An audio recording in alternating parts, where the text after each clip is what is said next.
biggest thing that I think a lot of businesses, again, whether you're small, medium, or large enterprise, you have to have strategy that matches your innovation strategy and vice versa. You can't just go out in the market and just be drawn to invention and just creating products for the sake of creating products. Obviously, we all know that.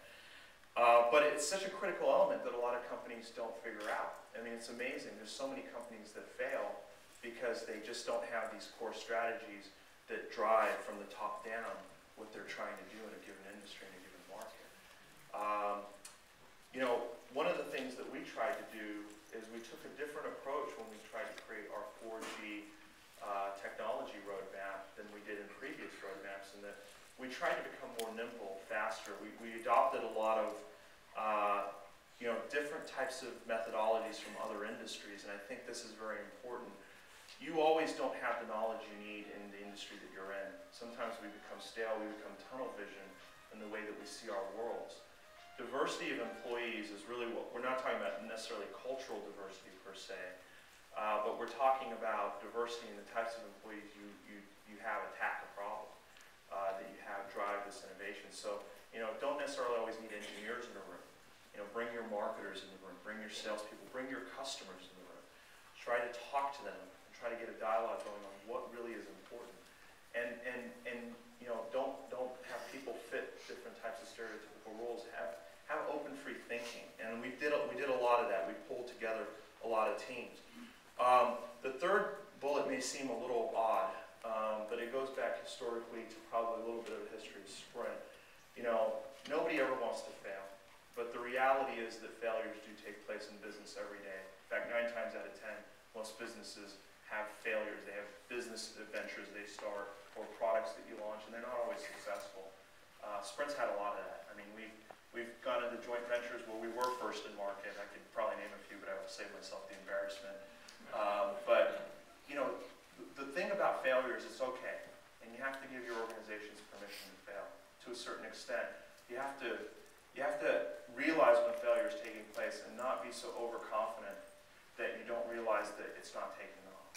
It's a delicate balancing act, because sometimes products and services early, especially when they're very innovative, don't have anything to baseline off of. When we launched 4G, we couldn't really just necessarily say, man, people are they're gonna flock to this thing in droves, and we see that happen right away. It actually takes many years of investment, but if you don't see the early signs of that, if you don't even see some early wins, then you really have to try to question either your strategy or really is the product as innovative as you thought it was. Because a lot of the customers drive that innovation curve that we saw where the growth takes place. So learn to fail quickly. And though some of the folks on my team are here, not today.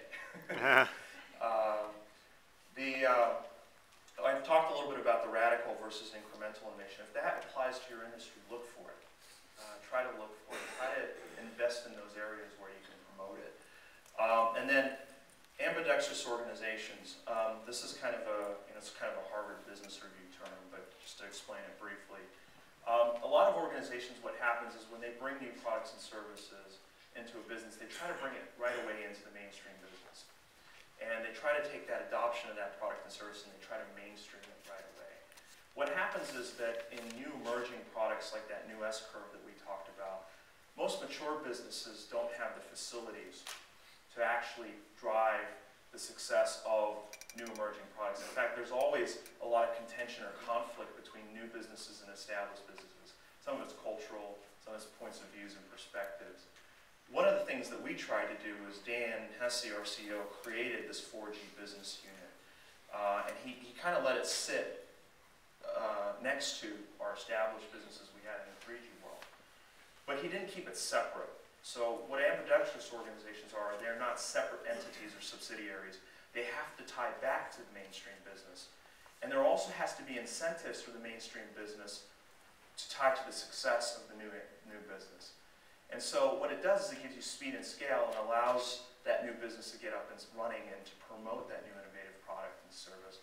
But it also allows you to have success because it ties everybody in the company back to the success of that product.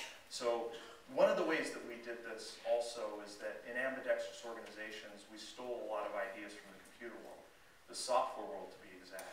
You know, in software development, for any of you who've ever done software development, you know that it's a very kind of, there's a very rigorous process of iteration that takes place. And you write programs, you see how they do, you test them, they fail, you go back through, you do this, you iterate, you iterate, you iterate. That process can actually be adapted into how you innovate in business. And again, it kind of ties back to some of the previous points, but we use some techniques in the software world called Scrum. It's a kind of a rugby term, any of you are familiar with that sport, but it's used very broadly by Microsoft, by Google, and other companies. You'll hear also the term agile development. What it is really, they're probably good metaphors or good terms that actually describe putting together people in rooms and getting them to, you know, work together cohesively as a unit and iterate quickly and doing it on a regular basis. And there's all kinds of techniques you can read about in this area that you could probably take and adopt in your business, whether you're small, big, or large, right? Incentives that actually tie to success is very important. We talked about that. Not just monetary incentives, but incentives that actually promote employees to be innovative, to bring new ideas. You know, Sprint filed 2,300 patents last year. We're one of the most, you know, probably in technology, one of the largest filers of patents and intellectual property in the world. And we incent that. We actually reward our employees for bringing new ideas to us. And you know, we try to commercialize it. So that's very important. The idea of competing groups is something we've done, which is you actually take two groups and you separate them and you have them try to solve for the same problem. It's actually, you may say, well, that seems like a waste of resource or time, but it's amazing. You'll actually find that it brings different solutions to different problems early on. We did this with 4G early on with some of the products we developed. We had two different organizations who worked with two different partner groups bring together different types of early broadband equipment we had, and it's amazing. You can actually then jointly take the learnings of both and then create a better product. It doesn't always work, so you have to use this you have to be very aware of what you're doing here, and you have to make sure that you do it in the right way, but it is a successful technique. And then, you know, back from my days at IBM, and something that we've done is we have this thing called jam sessions. IBM actually pioneered this.